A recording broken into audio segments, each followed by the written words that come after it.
Volunteers play vital roles in the operation of sports clubs, and nowhere shows the power of volunteering more than the ever-growing array of community-owned clubs up and down the country.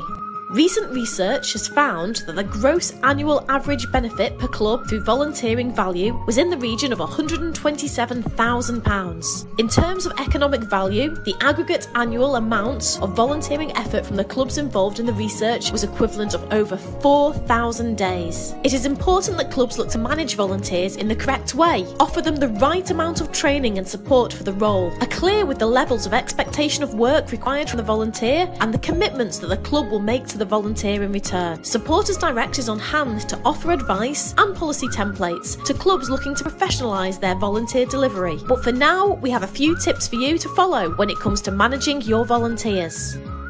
Have a volunteers agreement in place. Volunteers agreements are not legal documents, but allow the club to clearly set out what it expects from the volunteer and its commitments to the volunteer in return. It's a nice way to formalise the partnership between volunteer and club. Nominate a volunteer coordinator. Managing volunteers can be a massive job, and the volunteers need a reliable point of contact. Appoint a volunteer coordinator to act as liaison between the club and volunteers, to manage rotas, deal with issues and complaints, and ensure all volunteers are aware of any policies which are relevant to their roles. Make sure you have relevant contact information for your volunteers. It's important to make sure you can contact your volunteers. Try to get email addresses for ease of bulk communication. It's also wise to make sure you have details of a nominated emergency contact for each volunteer, just in case. Develop a volunteer's handbook.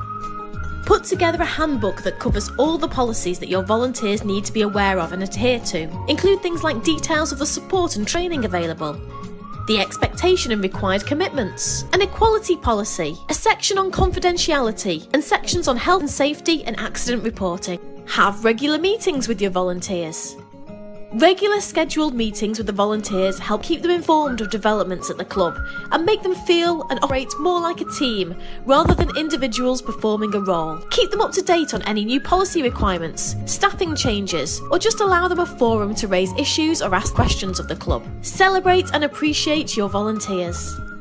Volunteers play such a vital role. It's important that they are recognised and thanked for their efforts. How about setting up a regular award for outstanding volunteers, or an annual day where their work and achievements are celebrated by the club? For more information on the management of volunteers, or for examples or templates of the documents mentioned, contact your network manager today or visit supporters-direct.org.